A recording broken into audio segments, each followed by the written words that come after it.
এটা কিন্তু আমার সম্পদ। এই যে দেখেন,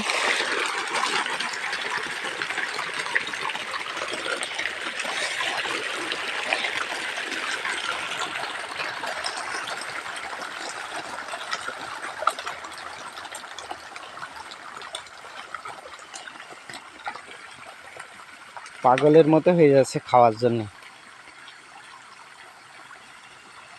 ওই খাওয়া শেষ হয়ে গেছে, মানে পাগলের মতো হয়ে গেছে খাওয়ার জন্য।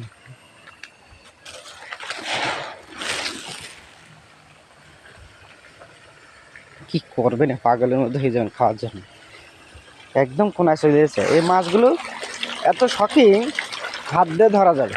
আমি যদি এখন এই খাবার দিছি, আমি যদি এখানে এর গায়ে হাতও দিই, আমি যদি এখন গায়ে হাত দিই তাও যাবে না, এত শখিং।